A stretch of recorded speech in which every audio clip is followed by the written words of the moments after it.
ao madeiro de amor. Mas nós cantamos também que Ele é o grande vencedor. Queridos irmãos e irmãs, nós temos um vencedor assentado no mais alto, elevado trono desse universo, o Senhor Jesus Cristo. Nós temos um grande Senhor que está regendo esse universo. Que privilégio nós temos, queridos irmãos e irmãs. Esse tempo juntos de poder abrir a sua palavra e considerar alguns pensamentos. E num momento tão especial para o coração do Senhor, que é o primeiro dia da semana. Eu sei que muitos irmãos, muitas famílias estarão partindo o pão, não somente pela manhã, mas ao longo desse dia. Eu gostaria de deixar aí uma reflexão junto aos meus irmãos para estarmos considerando juntos na palavra do Senhor. Então, aqueles que irão acompanhar é o livro de Mateus, no capítulo 26. E aqui nós vamos ler essa passagem a partir do versículo 26 também, onde a palavra de Deus diz assim: Enquanto comiam, tomou Jesus um pão e, abençoando-o, o partiu e deu aos discípulos, dizendo: Tomai, comei, isto é meu corpo. A seguir tomou um cálice e, tendo dado graças, o deu aos discípulos, dizendo: Bebei dele todos, porque isto é o meu sangue, o sangue da nova aliança derramado em favor de muitos, para a remissão de pecados.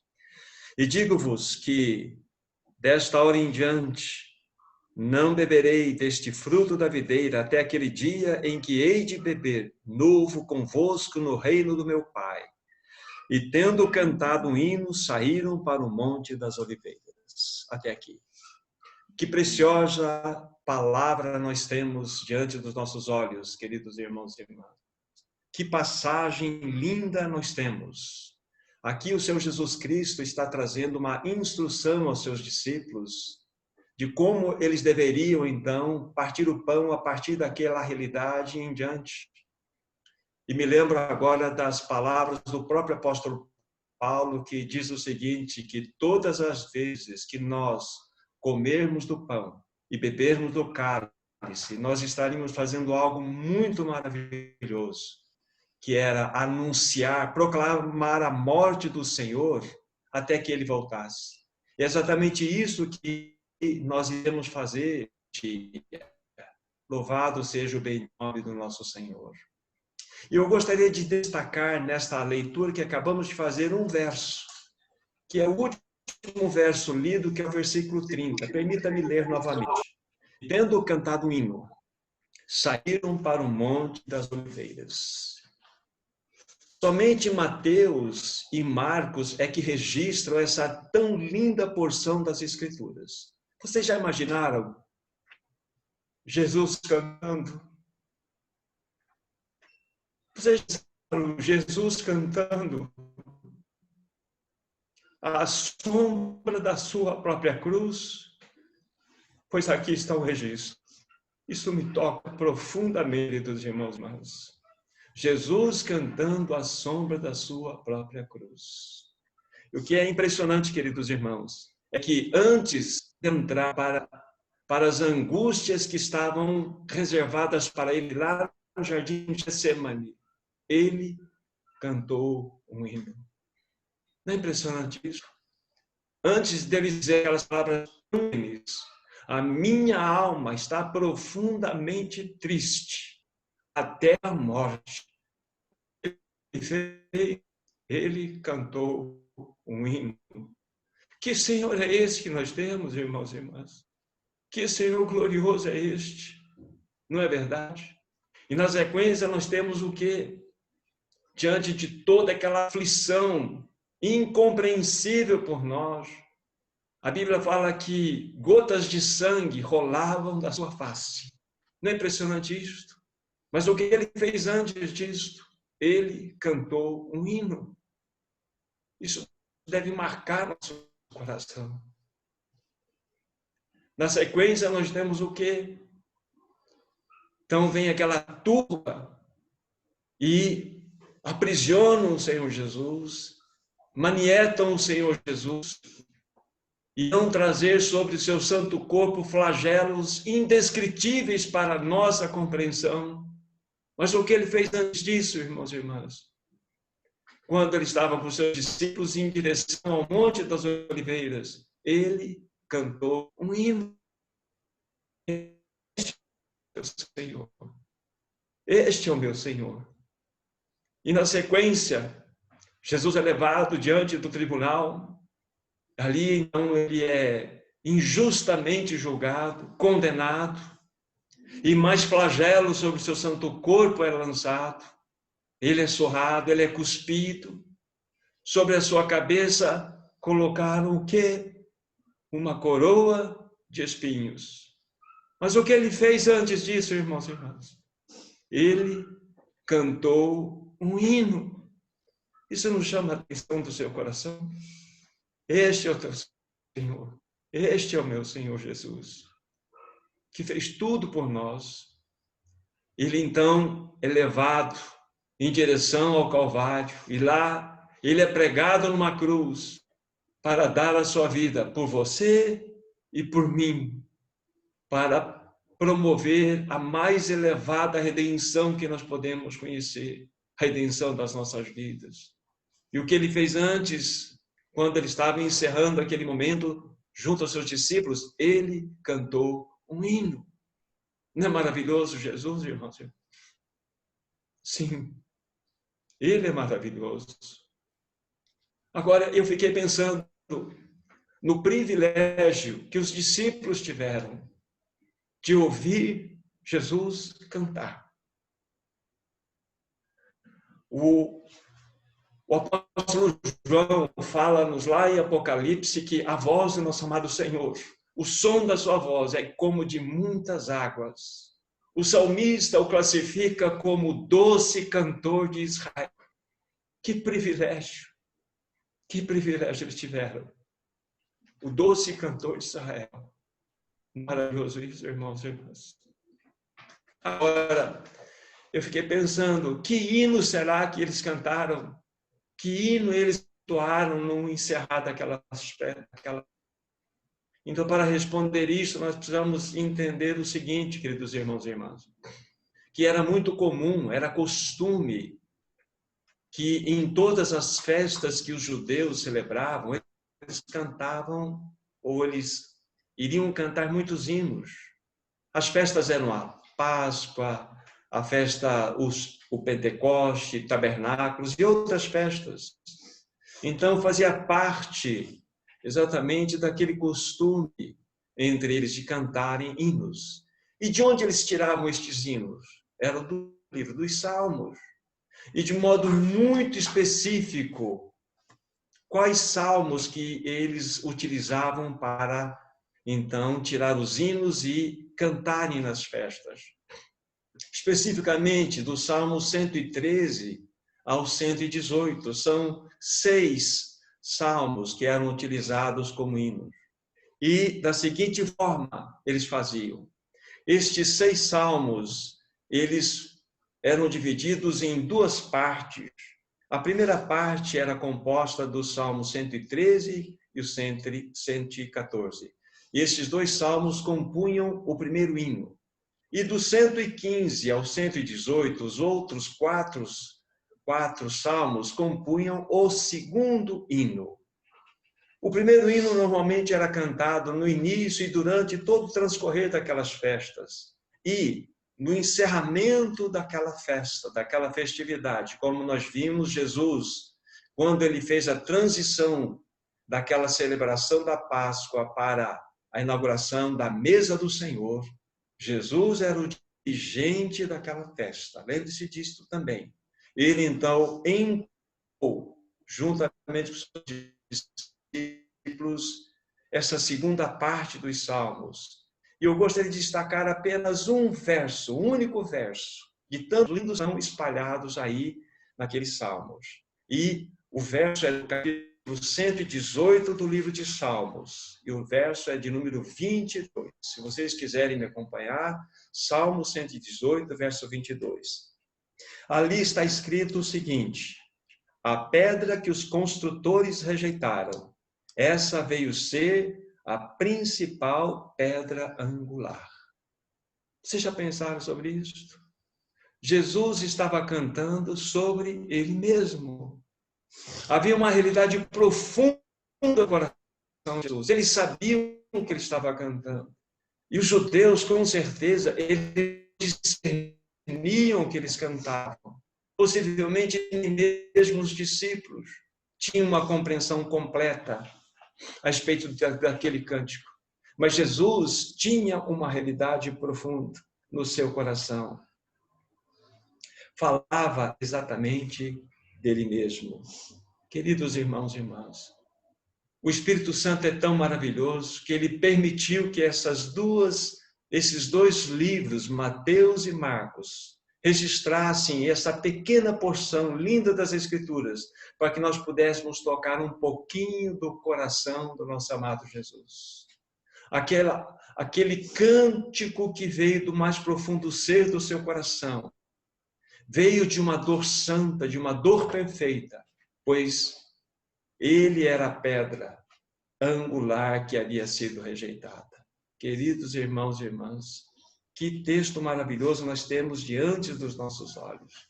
Agora, para nós compreendermos um pouco mais o discorrer dessa mensagem, nós precisamos entender em que contexto este salmo mesmo foi produzido, o que o salmista queria dizer para nós.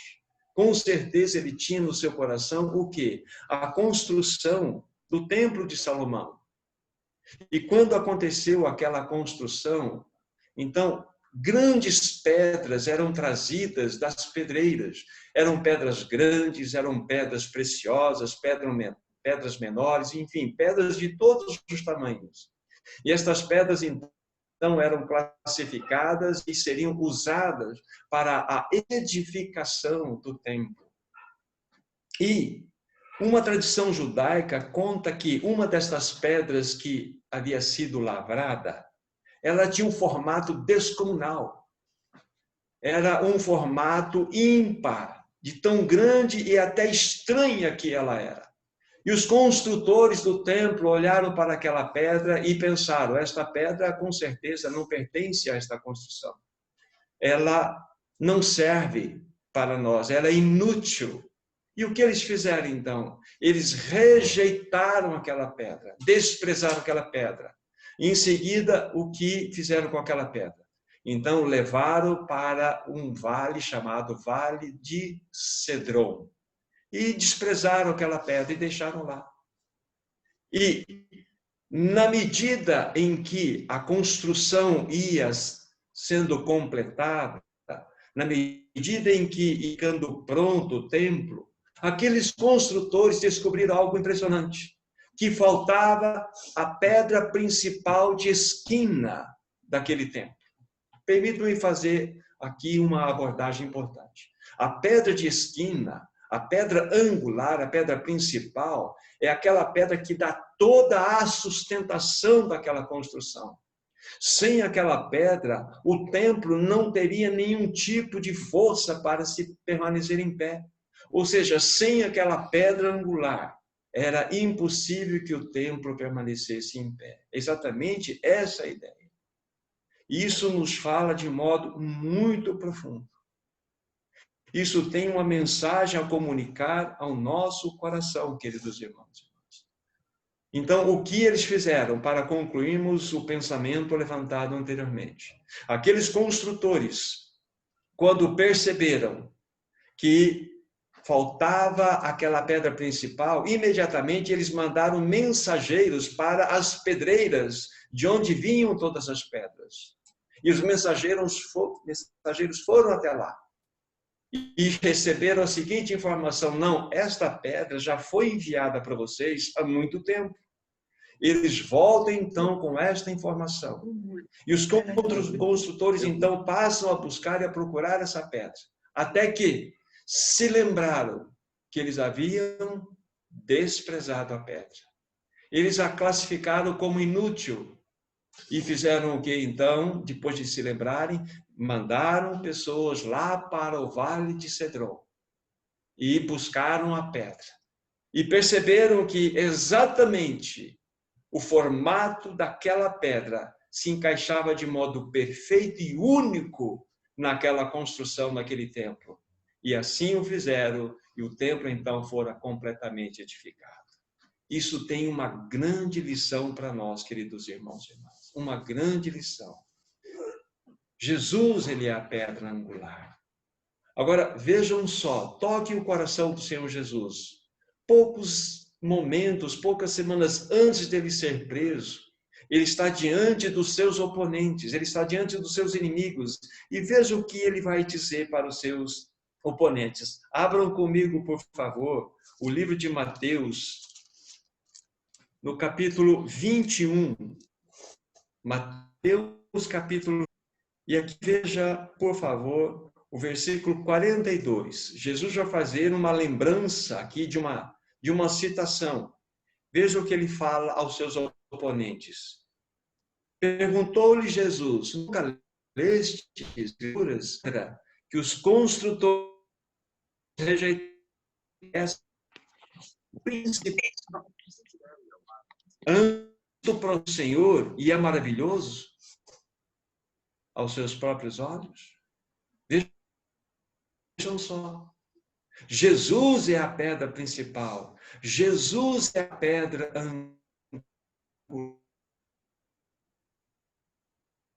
angular. Aí, naquela passagem do Evangelho de João, capítulo 1, versículo 11, Jesus veio para que era seu, para os seus, e os seus não receberam.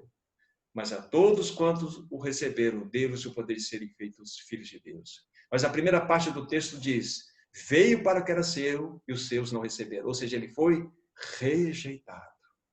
Essa pedra angular nos fala de muitas realidades, nos fala de muitas verdades. Jesus, ele é a pedra angular. Um outro texto também muito precioso que vai nos ajudar a compreender é o livro de Atos dos Apóstolos. Abram comigo, por favor, no capítulo 4. Atos dos Apóstolos, no capítulo 4.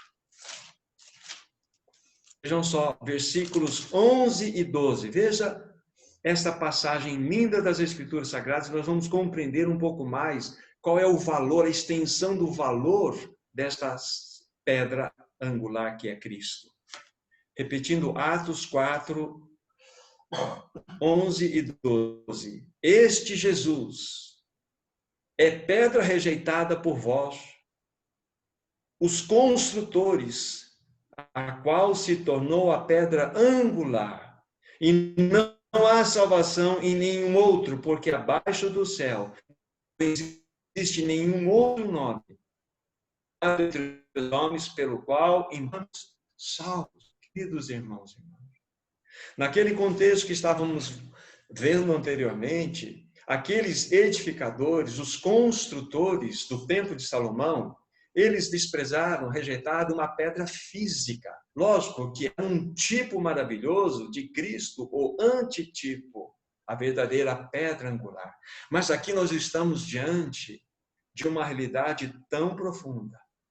Jesus está sendo rejeitado. Ele é a pedra angular.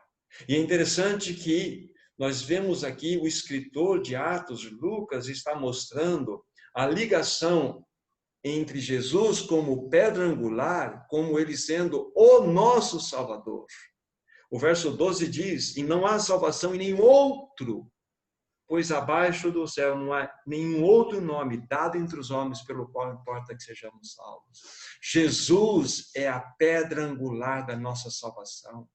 E quando nós celebramos a mesa do Senhor, quando nós partimos o pão, quando nós bebemos do cálice, nós estamos dizendo: Jesus, tu és a pedra angular da minha salvação, tu és a pedra de esquina da minha salvação. É isso que nós estamos fazendo.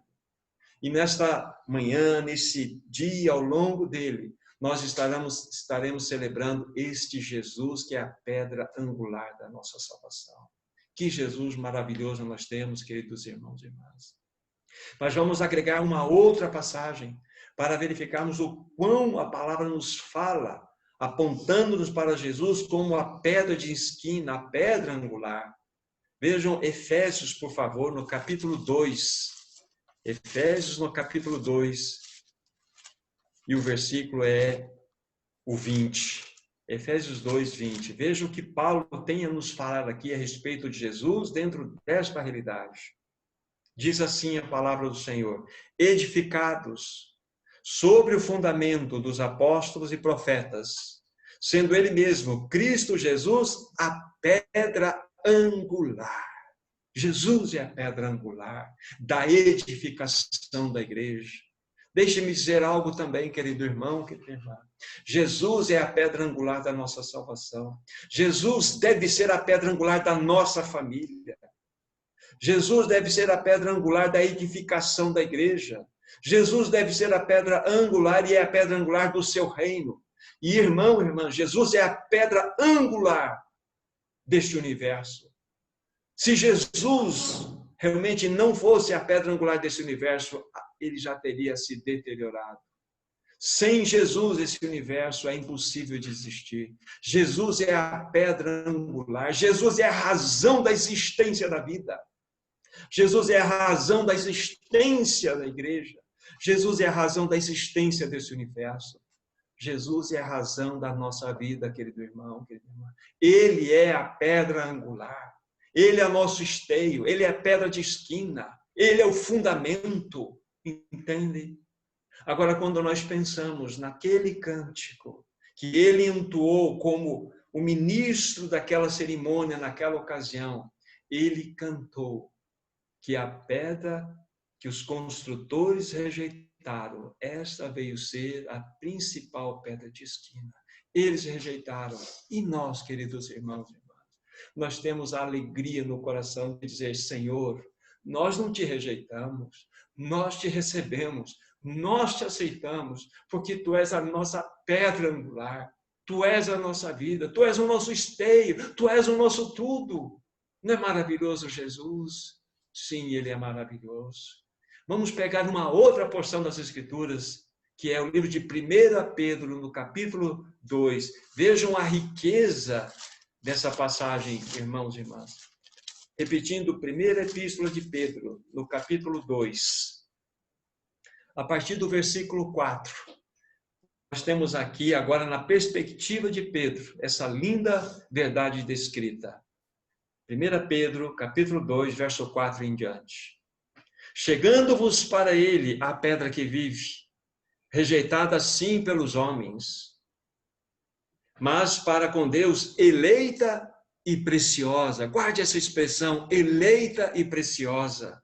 Também vós mesmos, como pedras que vivem, sois edificados casa espiritual, para ser de sacerdócio santo, a fim de oferecer de sacrifícios espirituais agradáveis a Deus por intermédio de Jesus Cristo.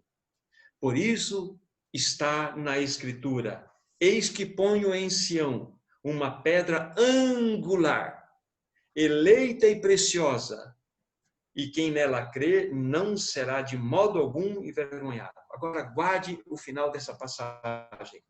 Para vós outros, portanto, que credes, é a preciosidade. Mas para os descrentes, a pedra que os construtores rejeitaram, essa veio ser a pedra principal, a pedra de esquina. Que passagem maravilhosa nós temos. Mas o que eu quero destacar dessa leitura aqui, exatamente essas duas expressões lindas que nós temos diante dos nossos olhos. Uma eu já destaquei para vocês, que fala-nos que ele é eleita e preciosa. E para nós, no verso 7, que eu estou destacando agora, os que cremos, ele é preciosidade. Então, queridos irmãos e irmãs, Jesus é a tua preciosidade. Jesus é a minha preciosidade. Ele é a pedra angular. Ele é a pedra de esquina. Que bênção, nós estamos diante de uma família tão linda agora, reunida em torno da mesa, em torno da palavra. E todos nós podemos dizer: tu és a nossa pedra angular. Tu és a pedra que vive. Tu és a razão da nossa existência. Tu és a pedra de esquina da nossa salvação. Que Jesus maravilhoso nós temos, irmãos e irmãs. Não é maravilhoso isto? Jesus é maravilhoso. Então, esta é a grande realidade. Esta é a grande verdade. E o que o Senhor nos chama para fazer nessa manhã, ou ao longo desse dia, quando estaremos partindo o pão, lembrarmos que Jesus é a única pedra angular. Jesus é a única pedra de esquina. Jesus é a nossa preciosidade. Ele é. Ah, querido irmão, querida irmã, que precioso é fazer parte desse amado Senhor.